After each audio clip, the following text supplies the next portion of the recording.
Welcome to the Fear and Greed Business Interview. I'm Sean Aylmer. One of the great lessons from the COVID period is that supply chains matter. Those in business always knew it, but now the rest of us appreciate just how important raw materials and manufacturing, technology, shipping, transport, all those sorts of things are to our everyday lives.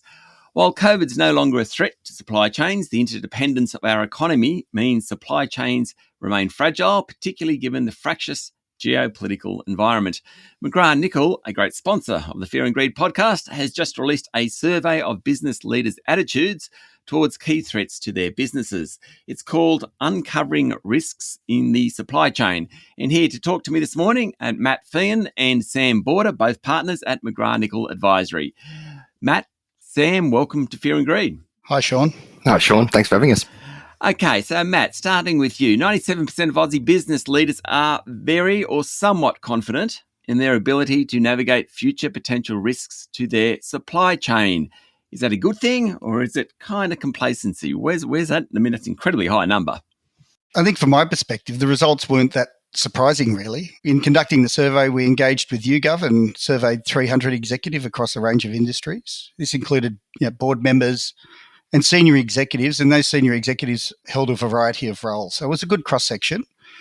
But I think the reason I say it wasn't surprising, for the last 5 or 6 years, we've been challenging executives to think differently about their supply chain risks.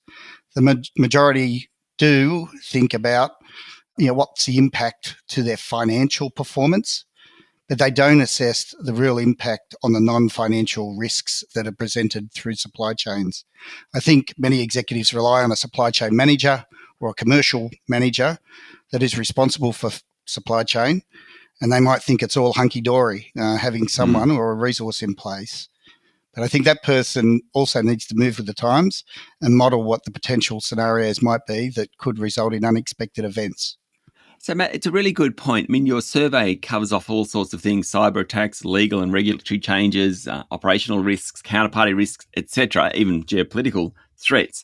What you just said, you have a supply chain manager in place, fantastic, but it actually has to be much more than that. It has to go to executive and board level. What would your advice be to companies and their boards that, I suppose, don't know where to start? They know they've got a supply chain manager, but they know they need to do more. What should they do? What's step one?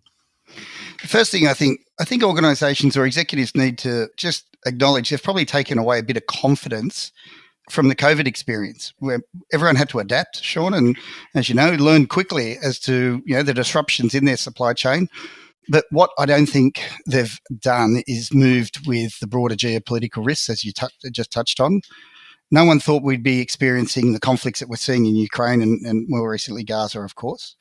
And this then brings into what we say is really important, the security threats that are present within the supply chain.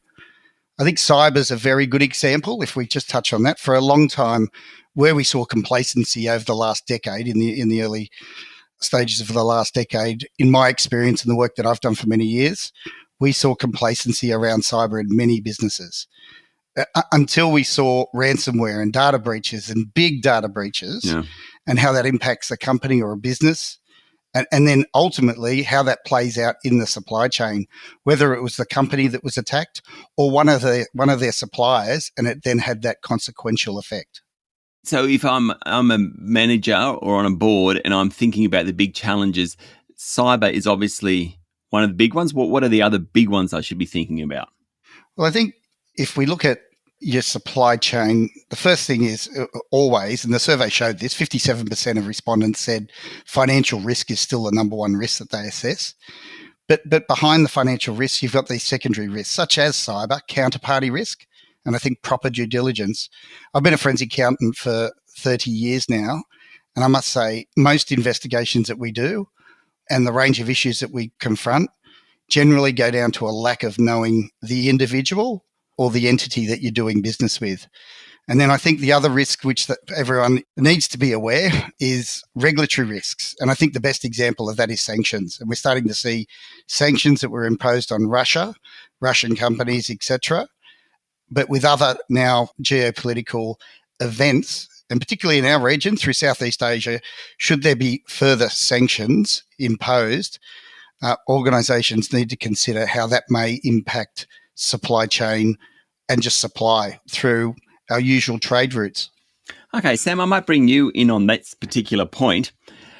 How do you think Australian businesses and their supply chains could potentially be affected by the conflicts or the geopolitical tension we're talking about, be that, Ukraine, Russia, or the Middle East, which seem far away in some senses, or what's happening in our region, in the Asia-Pacific region, and then further north?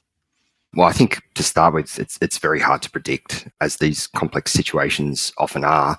But all assessments are indicating that things will likely get worse before they get better, which, to be a pessimist. But one thing we are looking for at the moment is whether the Israel-Hamas conflict becomes the catalyst for broader volatility, obviously in the Middle East in the first instance, but even potentially even mark the beginning of a new era of proxy conflicts with all of the geopolitical risk that would bring with it. So that's the worst case scenario, but there are a few or two certainties which I'll speak to now. One is that the baseline level of existing geopolitical risk to businesses is going to increase. Like that's a given.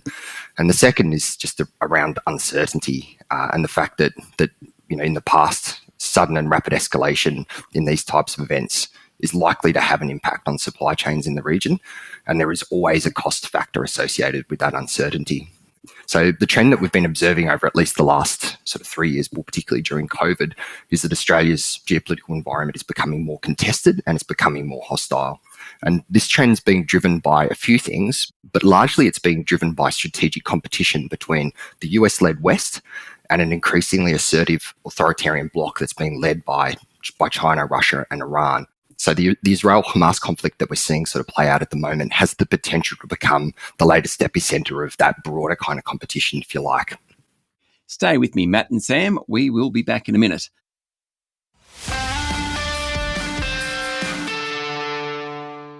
My guests today are Matt Feehan and Sam Border, partners at McGrathNicol Advisory.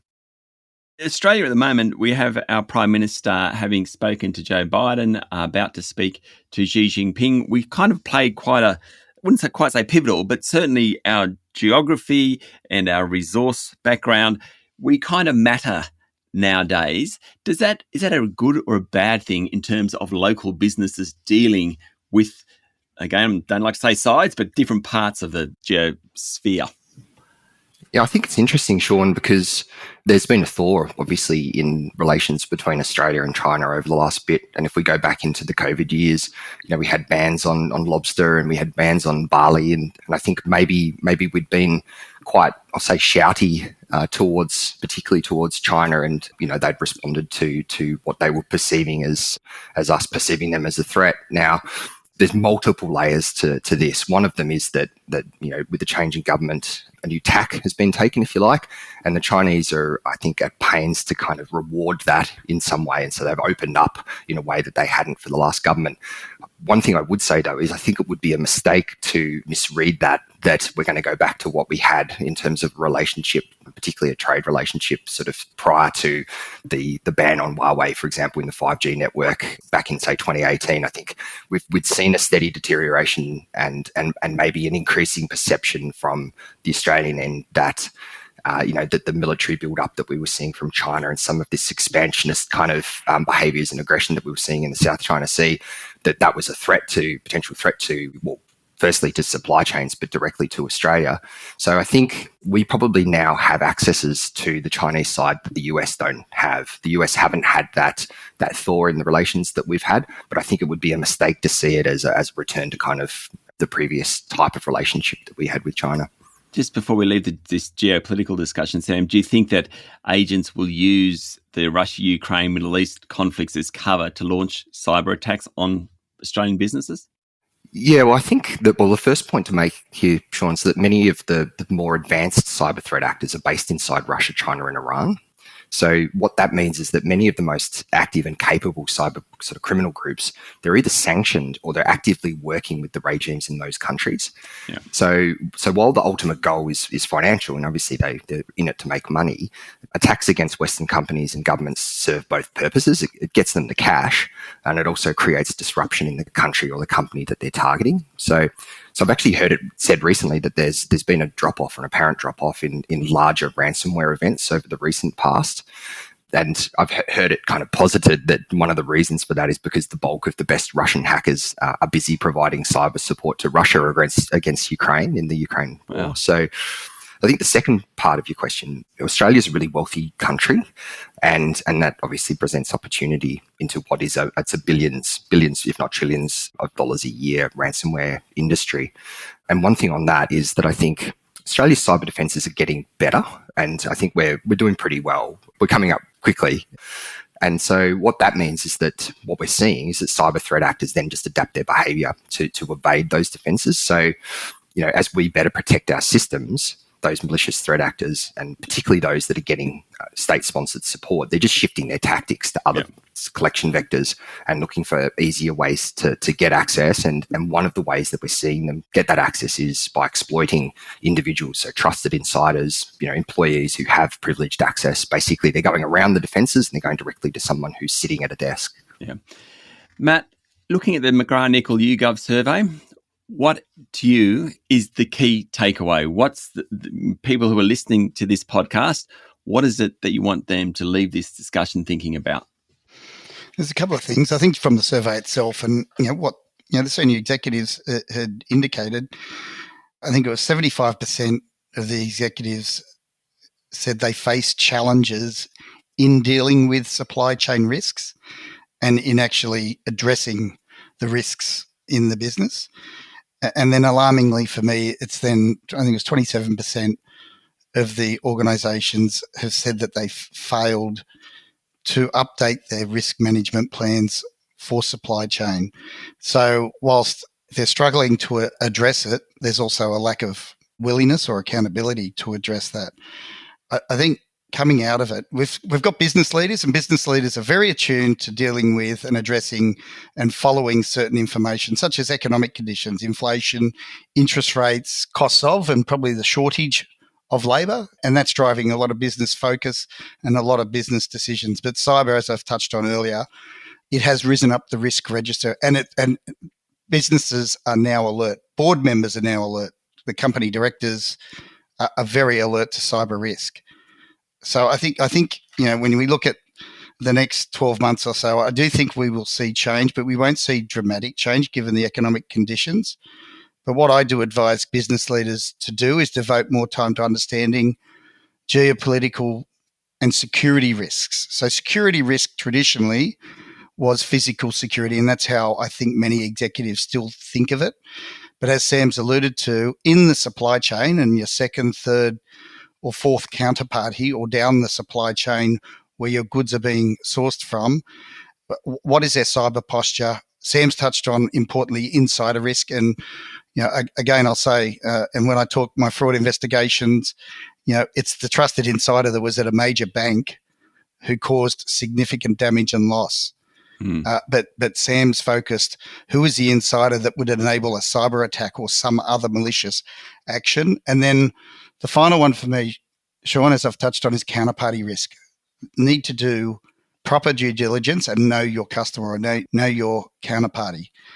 I think my final point, the one thing that businesses, and when they're struggling with supply chain and how they address it, what we've found in the work that we've done and when we've helped organisations actually manage their supply chain risk, they've just got a lack of credible information, and they've got poor due diligence into those that are within the supply chain, the companies, but also the individuals that sit within those companies. So the processes and the information they gather is really poor. And that's often the gap that we fill and advise organisations what type of information they should be seeking to stay informed.